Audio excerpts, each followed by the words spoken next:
Assalamualaikum warahmatullahi wabarakatuh. Sebelumnya, perkenalkan nama saya Nisa Indriastuti dengan NIM 22010016 dari Prodi D3 Perminyakan. Di sini pada video kali ini saya akan membahas hasil pekerjaan saya ataupun mereview soal UAS Tekbor. Next. Nah, ini adalah soal nomor 1, yaitu diketahui sumur dengan total depth 11226 feet dan casing su pada 5821 feet dan LOT-nya dilakukan dengan lumpur seberat 9,6 pounds per galon dan diperoleh tekanan 1200 psi. Dan saat ini berat lumpur sebesar 10,1 pounds per galon. Lalu kita harus menentukan berapa estimate integrity fluid density-nya.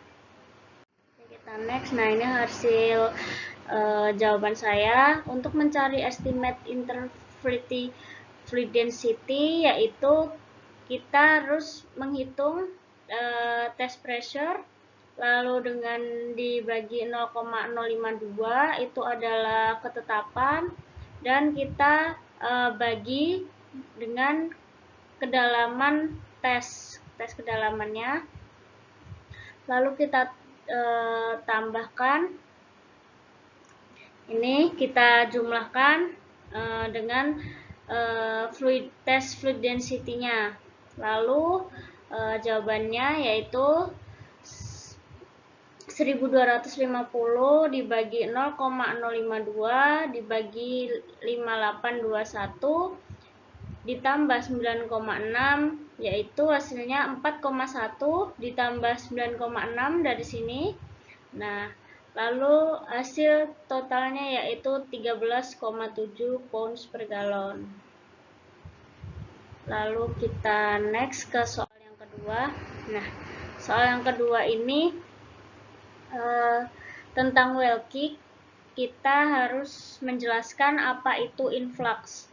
Nah, influx sendiri itu berarti masuknya fluida formasi ke dalam lubang sumur dengan berbagai potensi untuk mengurangi tekanan hidrostatik di bawah tekanan formasi.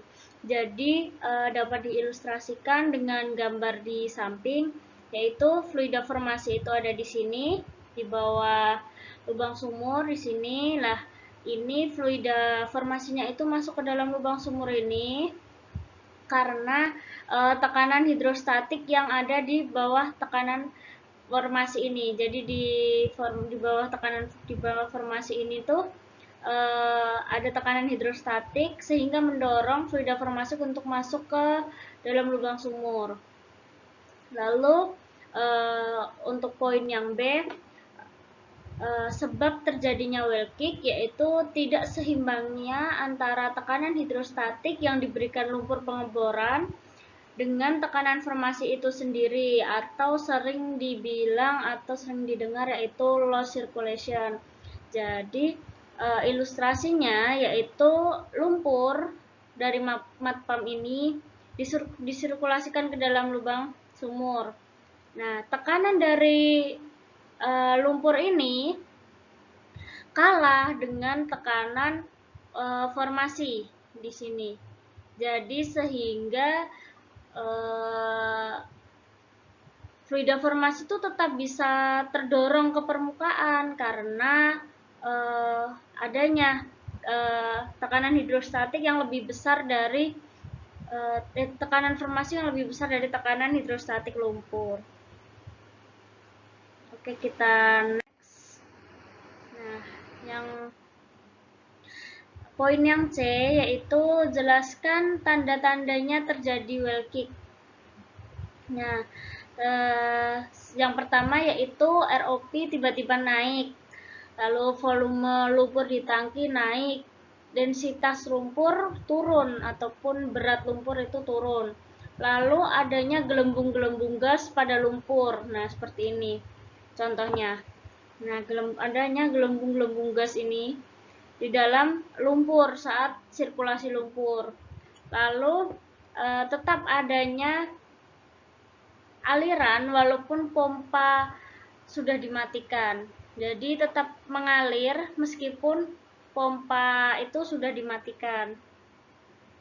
Oke, kita next. Poin yang D, kapan dapat terjadi well kick? Dapat terjadi well kick itu pada saat pengeboran sedang berlangsung ataupun tidak sedang operasi pemboran. Lalu kita next. Poin yang E, yaitu langkah yang harus dilakukan bila kita mengetahui adanya kick. Yaitu yang pertama, kita mendeteksi kick secara cepat dengan melihat parameter. Lalu yang kedua, kita harus menghentikan pengeboran. Lalu yang ketiga, kita menutup sumur menggunakan BOP. Lalu kita menghitung densitas lumpur mati ataupun kill mat dan tekanan pada cuk manifold. Lalu kita harus menentukan metode pengendaliannya itu seperti apa gitu. Lalu yang poin F yaitu prosedur menutup sumur ataupun pada saat kick, pada saat drilling itu berlangsung, yaitu yang pertama deteksi awal kick. Nah, kita dapat melihat densitas lumpur itu turun atau tidak, lalu di dalam mud pit itu naik atau tidak. Lalu yang kedua, kita dapat menghentikan pengeboran dengan mematikan pompa lumpur supaya sirkulasi itu berhenti. Lalu yang ketiga, kita dapat menutup BOP. Lalu yang keempat, kita menghitung tekanan casing dan pipa bor. Lalu kita harus menghitung berapa kill mat weight yang harus kita berikan. Lalu kita yang poin kelima yaitu menstabilkan aliran sumur menggunakan cuk. Oke, kita next.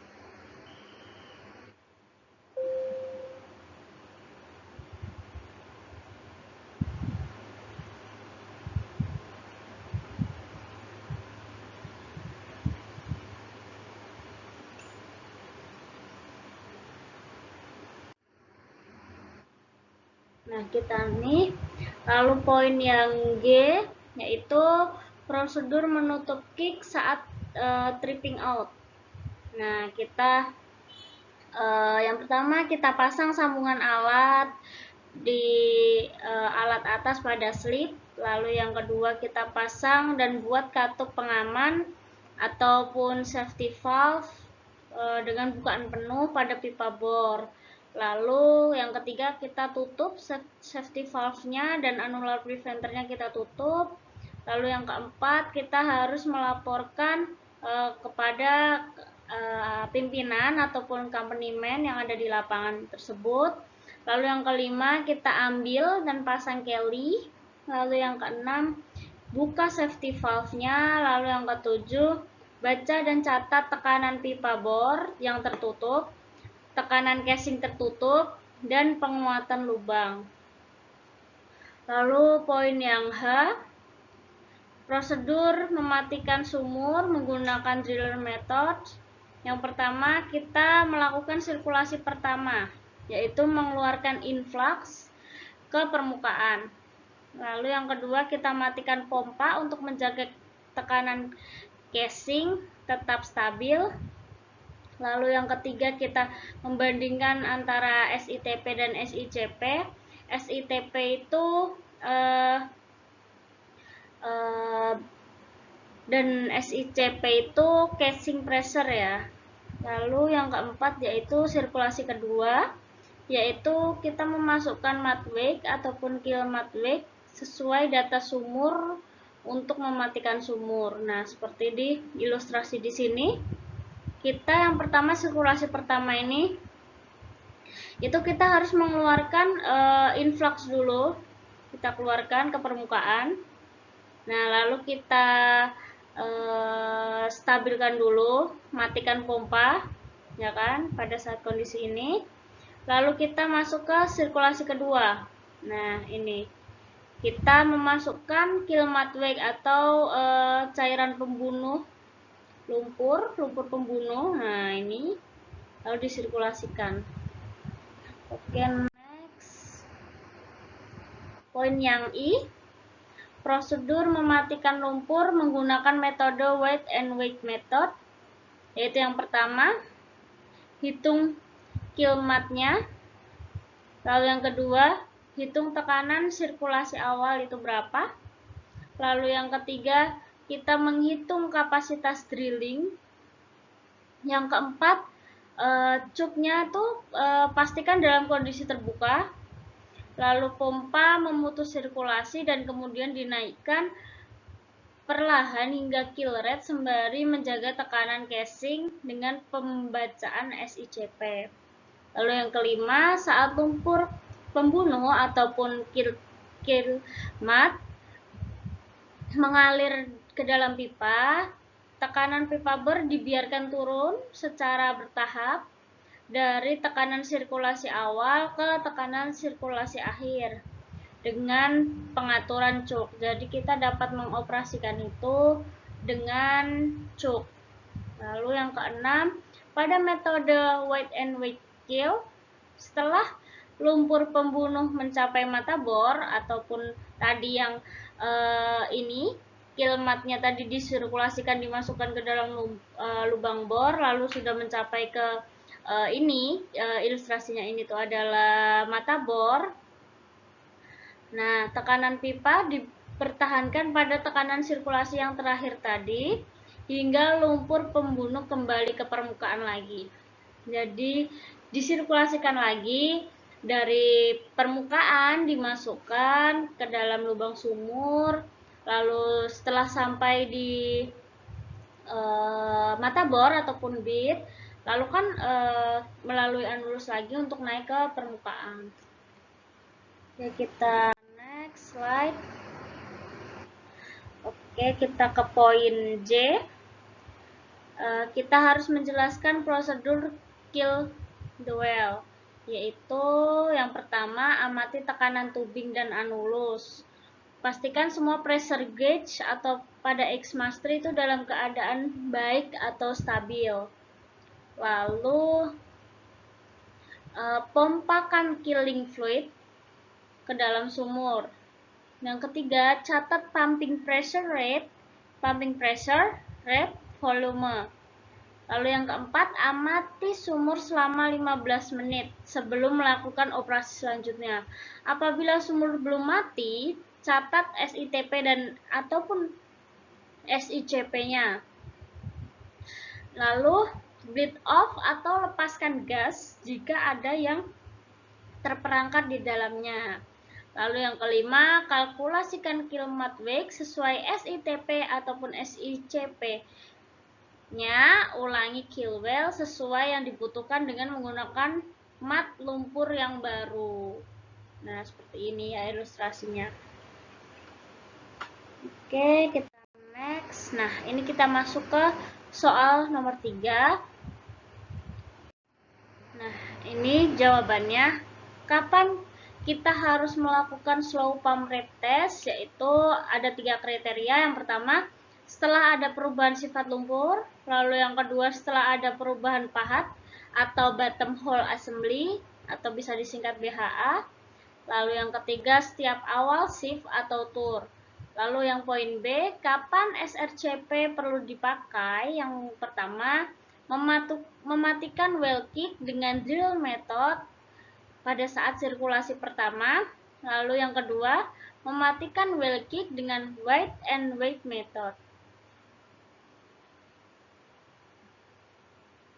Oke, kita next. Nomor 4, yaitu tentang directional drilling.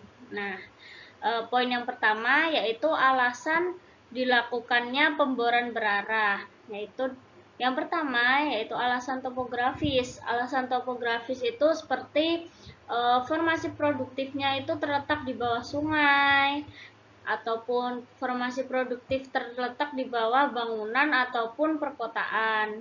Lalu yang kedua, alasan geologis itu seperti adanya kubah garam dan patahan.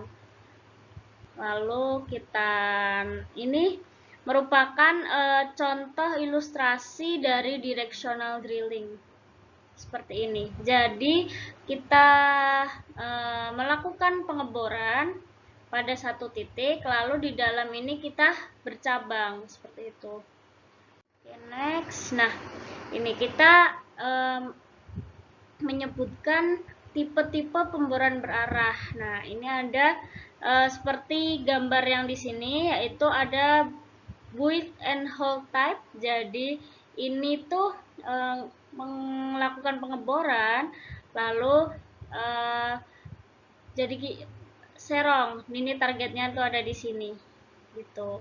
Lalu ini S-shaped, ini sama directional drilling yang bentuknya tuh tipenya menyerupai huruf S. Shape kayak seperti shape nih. Lalu ini modified shape type, ini tuh seperti yang di atas ini, cuma lebih dimodifikasi dengan kalau yang kedua ini kan langsung turun. Nah, ini tuh kita ada belok lalu kita turun. Lalu ini ada continuous build type. Nah, ini tuh pemboran tipe direksional yang lurus, yang continue ininya, belokannya. Lalu yang di sini ada horizontal single curve dan ini horizontal double curve. Jadi ini satu, nah ini ada satu dan dua seperti itu. Jadi ada 6 ya. Oke, kita next. Nah, jawaban yang keempat, poin C, yaitu proses pembuatan kemiringan lubang dan masalah yang dihadapi. Lubang bor sumur menggunakan alat pembelok. Lubang bor harus selalu ke arah di mana sudut tersebut dapat mencapai sasaran. Jadi, pemboran direksional itu caranya menggunakan alat pembelok. Nah, lubang bornya itu harus selalu ada ke arah di mana sudut yang sudah kita tentukan gitu. Lalu masalah apa saja sih yang sering kita hadapi saat melakukan pemboran direksional? Yaitu yang pertama ada vertigo failure ataupun kerusakan material yang disebabkan oleh pembebanan berulang pada drill pipe. Lalu yang kedua ada case setting atau terjepitnya sebagian drill string karena ada goresan dengan dinding lubang bor. Lalu yang ketiga, berkurangnya umur drill pipe akibat tegangan dari tool joint. Nah, di sini merupakan ilustrasi dari key setting ataupun terjepitnya sebagian drill string karena goresan dengan dinding lubang bor. Nah, ini dinding lubang bor ada di sini ya. Nah, ini rangkaian drill string. Nah, sebagian ini terjepit di antara lubang bor dengan dinding lubang bor. Seperti itu. Oke, kita next. Nah, yang ke poin D, yaitu metode untuk pengarahan lubang bor. Itu ada dua, yaitu ada yang pertama ada metode Stockenbury drill pipe alignment dan yang kedua metode orientasi dasar lubang. Nah, ini ilustrasinya. Ini yang ilustrasi yang pertama yaitu metode Stockenbury drill pipe alignment dan ini metode orientasi dasar lubang. Oke, kita next. Nah, di sini poin E yaitu peralatan-peralatan survei itu ada dua, yaitu single shoot itu untuk mencatat pengukuran tetapi hanya bisa dilakukannya satu kali. Lalu yang kedua ada multi shoot yaitu mencatat pengukuran sama tetapi bedanya dengan menggunakan multi shoot kita dapat melakukannya berkali-kali.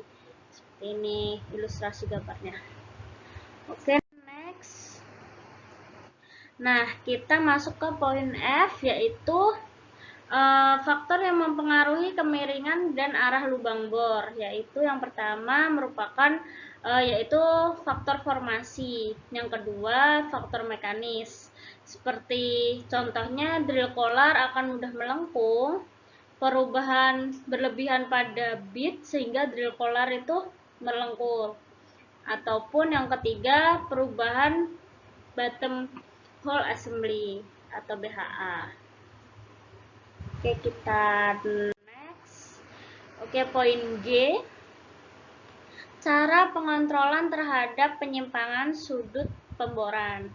Nah, yang pertama yaitu penggunaan drill collar dengan stabilizer. Itu adalah cara yang paling efektif untuk mengontrol agar tidak terjadi problem pemboran, yaitu supaya rangkaian drill collar itu tidak mudah putus ataupun melengkung. Nah, ini dia adalah contoh penggunaan stabilizer.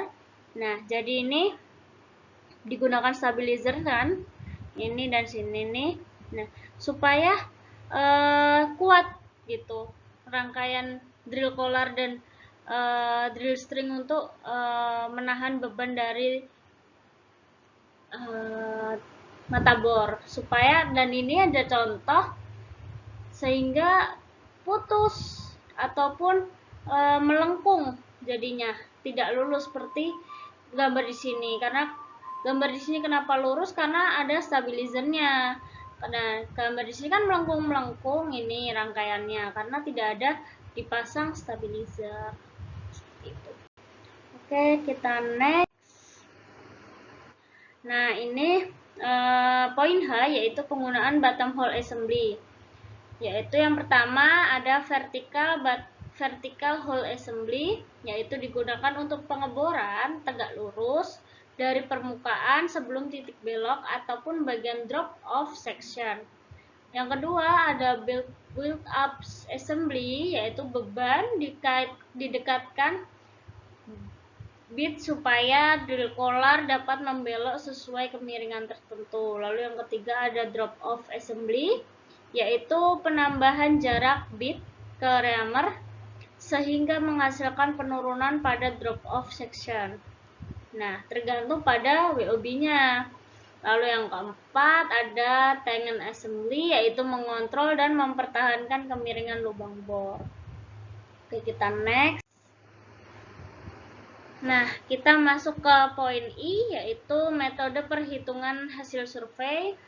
Nah, di sini ada yang pertama ada metode tangensial, yaitu artinya sendiri, yaitu prinsip metode ini tuh menggunakan sudut inklinasi dan azimut dan titik awal interval untuk menghitung vertical depth, departure, dan posisi. Prinsip dari metode tangensial tersebut ditunjukkan pada gambar di sini. Nah, ini rumusnya. Lalu ada metode balance tangensial, yaitu metode membagi dua interval di mana untuk bagian atas interval digunakan untuk sudut inklinasi dan azimut pada titik awal interval, dan untuk bagian bawah interval digunakan sudut inklinasi dan azimut pada titik akhir interval. Prinsip dari metode ini itu nanti ada di sini keterangannya. Oke, next. Yang ketiga ada metode angle averaging, yaitu prinsip dari metode ini itu menggunakan rata-rata sudut inklinasi dan rata-rata sudut azimut. Dalam perhitungan vertical depth dan departure dan posisi, perhitungan dengan menggunakan metode ini hampir sama dengan metode tangensial. Lalu yang keempat ada metode radius of curvature, ada yang kelima ada metode minimum of curvature, lalu yang keenam ada metode Mercury. Oke, kita next.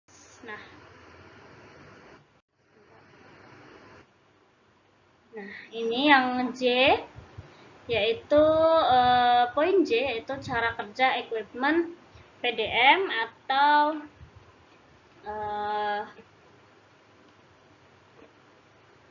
positive displacement motor. Jadi singkatan dari PDM ini adalah positive displacement motor. Yang pertama yaitu ada stator. Stator itu adalah bagian luar dari positive displacement motor yang terbuat dari bahan elastomer ataupun karet sintetis dengan profil ulir netral. Cara kerjanya, fluida pemburuan ataupun lumpur dipompakan ke dalam stator dan menciptakan tekanan yang mendorong rotor untuk berputar. Jadi stator ini nih. Jadi yang di bagian luar ulir ya, di bagian ini nih stator. Lalu kita ada yang kedua yaitu rotor. Rotor adalah komponen logam yang berbentuk ulir yang berputar di dalam stator. Nah, ini dia rotor. Rotor ini yang ulir ini, jadi rotor ini berada di dalam stator. Nah, cara kerja rotor ini yaitu berputar ketika cairan hidrolik dipompakan masuk, lalu menghasilkan torsi. Jadi tadi kan fluida pemboran ataupun lumpur dipompakan masuk ke dalam stator. Nah, stator masuk, tugas rotor ini berputar nanti. Nah, sehingga menghasilkan torsi. Oke, kita next. Nah, lalu kita ada yang ketiga, ada drive shaft, yaitu penghubungkan rotor dengan bit di bagian bawah. Cara kerjanya yaitu mengubah eksentrik rotor menjadi gerakan rotasi searah yang stabil pada bor. Nah, ini contohnya nih drive shaft nih. Jadi di sini nih nanti di bagian bawah ini menghubungkan dengan bit, ini ada drive shaft assembly. Lalu yang keempat ada power section, yaitu bagian utama dari positive displacement motor yang mencakup stator dan rotor. Cara kerjanya itu yaitu mengkonversi antara energi hidrolik menjadi energi mekanik. Nih, ada di sini. Ini bagian utamanya dari PDM itu sendiri. Oke, kita next. Yang ke poin K, RSS itu dapat dijalankan dengan alat MWD atau LWD, yaitu yang pertama RSS digunakan untuk mengarahkan mata bor atau bit. Yang kedua MWD Motley Displacement memberikan data posisi dan orientasi alat. Lalu LWD memberikan data geologi untuk memastikannya. Lalu yang keempat ada mata bor atau bit, itu tetap ada di zona reservoir yang diinginkan. Oke, kita next. Ada poin yang ke L ya, itu keuntungan rotary steerable, yaitu yang pertama menghemat waktu karena laju penetrasinya itu meningkat gitu. Lalu yang kedua biayanya lebih murah. Yang ketiga yaitu meminimalkan masalah stabilitas lubang sumur. Lalu yang keempat, pembersihan lubang sumur lebih efektif dan mudah dilakukannya. Oke, kita next. Nah, kita masuk ke nomor 4 poin M, yaitu cara kerja RSS equipment, yaitu yang pertama dari fungsi ADN ini pada ilustrasi di gambar di samping ini, yaitu fungsinya itu mengukur densitas dan porositas formasi dengan menggunakan sumber neutron dan detektor gamma. Nah, lalu cara kerjanya itu pengukuran tadi itu dapat memberikan informasi tentang densitas batuan, porositas batuan, dan untuk mengetahui ataupun menentukan zona reservoir yang berpotensi gitu. Lalu ada CDR di sini, masuk ke sini, itu yaitu untuk mengukur ataupun menghitung resistivitas formasi untuk mengidentifikasi kandungan hidrokarbon dan cairan formasi. Jadi cara kerja alat ini itu menggunakan elektroda ataupun mengirimkan arus listrik dan mengukur resistivitas listrik formasi dalam sumur. Jadi bisa disimpulkan juga CDR ini itu berguna untuk mengidentifikasi di dalam reservoir itu terdapat kandungan hidrokarbon dan cairan formasi apa gitu. Oke, kita next. Nah, kita masuk ke di ini, yaitu ini tuh stabilizer bagian sini nih.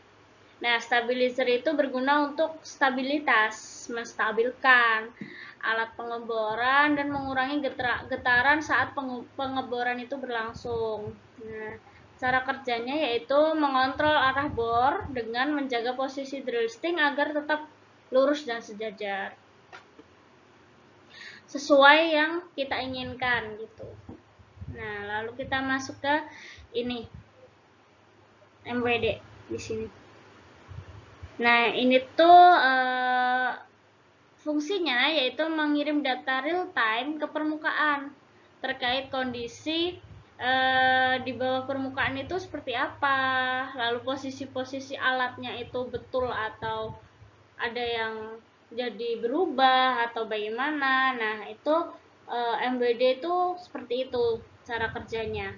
Ataupun bisa juga mengukur parameter seperti downhole weight on feed atau WOB tadi, lalu ada torsi, annular pressure, dan lain sebagainya.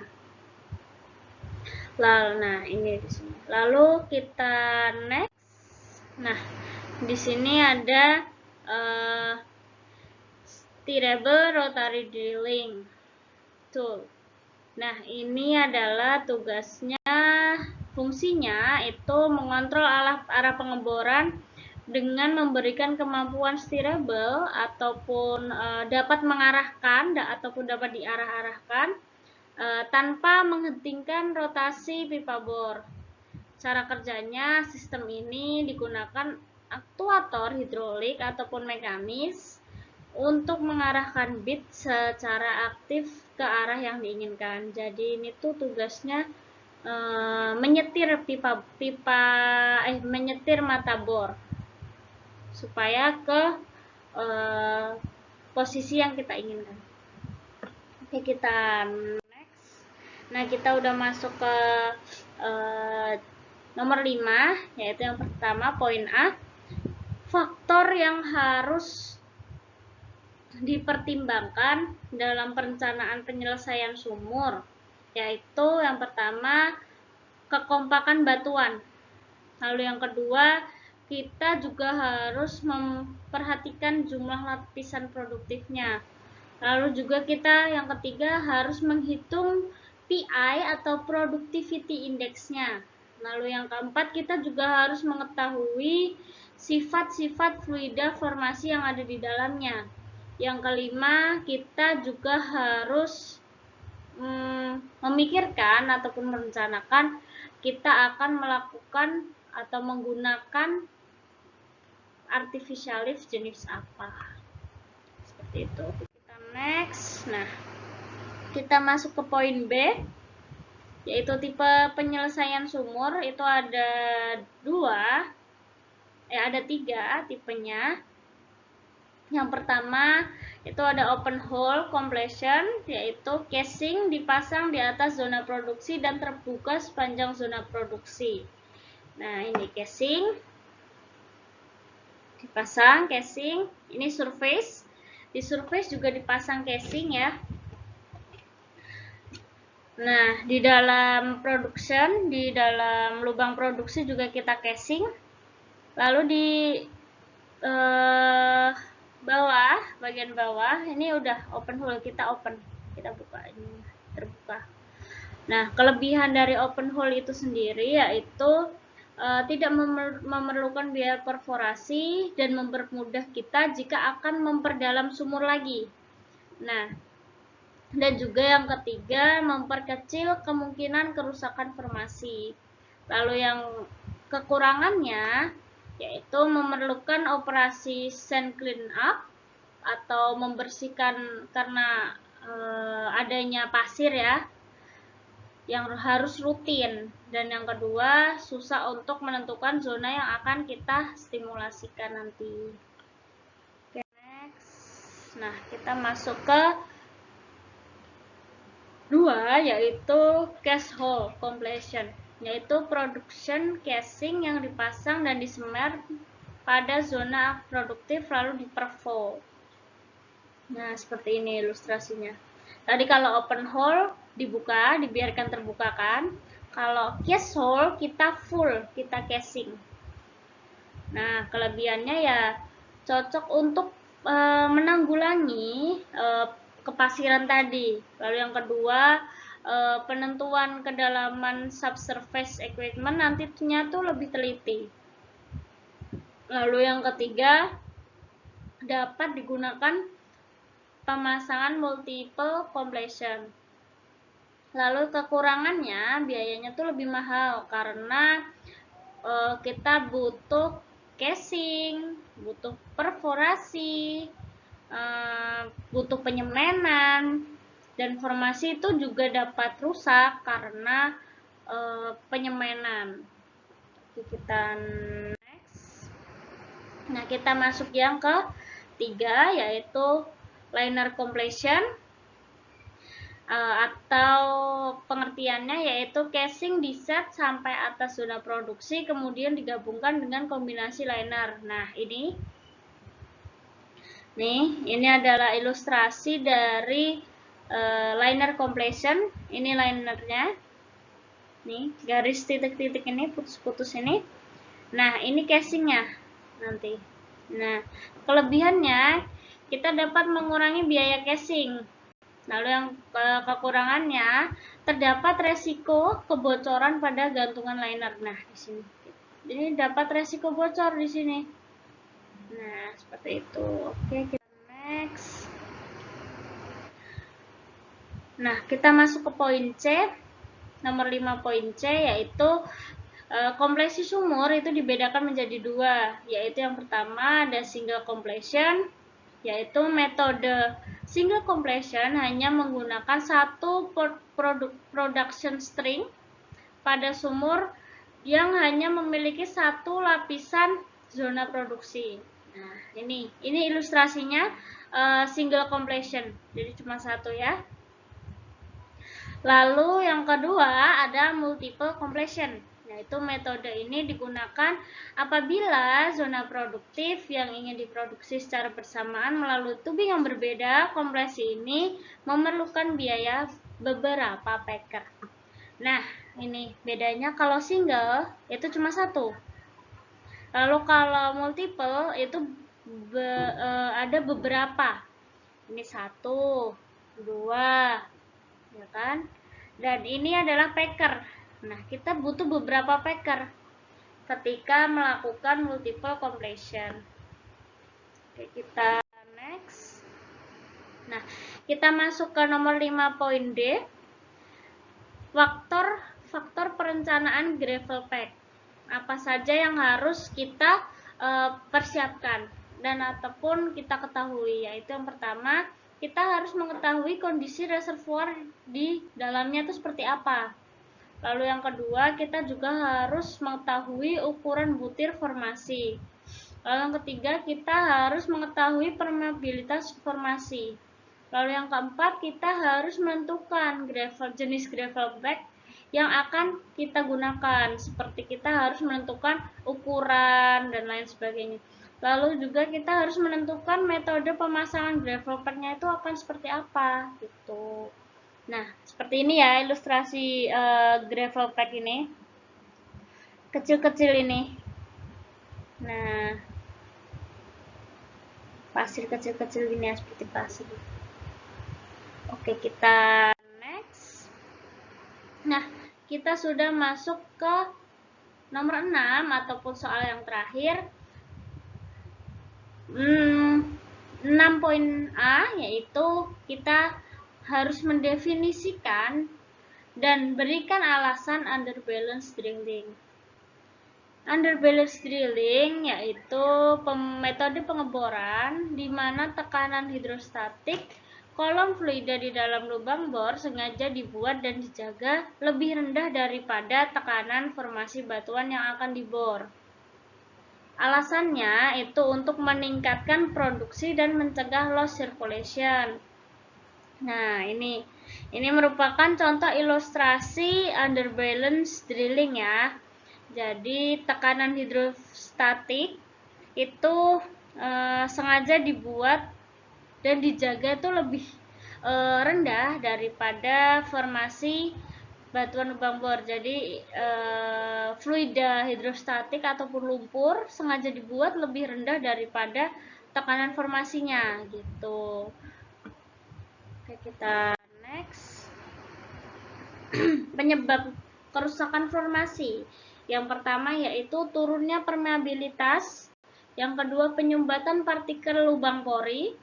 Yang ketiga, migrasi butiran halus. Dan yang keempat, penggunaan polimer ataupun bahan kimia berbahaya. Kita next. Nah, teknik pemboran underbalance itu dirancang agar tekanan fluida pengeboran itu lebih rendah daripada tekanan formasi yang dibor. Nah, cara kerjanya yaitu yang pertama, tekanan hidrostatik fluida dirancang lebih rendah dari tekanan formasi. Yang kedua, tekanan hidrostatik fluida bisa lebih rendah secara alami atau dengan menambahkan gas alam seperti nitrogen ataupun udara. Lalu yang ketiga, fluida formasi yang masuk ke dalam lubang bor harus disirkulasikan dari sumur dan dikontrol ke permukaan gitu. Lalu kita next, poin D, yaitu peralatan khusus BOP untuk underbalance. Yaitu yang pertama ada rotary control device, yaitu untuk mengontrol keluarnya fluida dari anulus sumur dengan tekanan rendah tanpa menghentikan pengeboran. Lalu yang kedua ada mud cap drilling BOP system, yaitu untuk digunakan untuk pengeboran dalam kondisi di mana fluida formasi tidak dapat dikontrol dengan konvensional. Lalu yang ketiga ada cup manifold dengan back pressure, yaitu untuk mengontrol tekanan di anulus sumur dengan presisi tinggi selama underbalance drilling. Lalu yang keempat ada annular BOP dengan enhanced sealing capabilities, yaitu memberikan penyegelan rapat di sekitar drill string. Jadi drill string itu disegel dengan rapat dengan tekanan rendah ataupun tinggi di dalam kondisi underbalance drilling. Lalu yang kelima ada ram BOP dengan stripping capabilities, digunakan untuk menutup sumur sepenuhnya dan dalam kondisi keadaan darurat dan memungkinkan stripping drill string di bawah tekanan gitu. Oke. Kita dapat simpulkan ya kalau underbalance drilling itu tekanan hidrostatiknya itu lebih kecil daripada tekanan formasi yang ada di dalam lubang sumur seperti itu. Oke, kita next. Nah, sudah selesai. Sekian presentasi soal UAS Tekbor 2 yang dapat saya sampaikan. Mohon maaf apabila masih ada kekurangan ataupun kesalahan dalam materi yang saya sampaikan. Semoga bermanfaat. Sekian dari saya. Wassalamualaikum warahmatullahi wabarakatuh.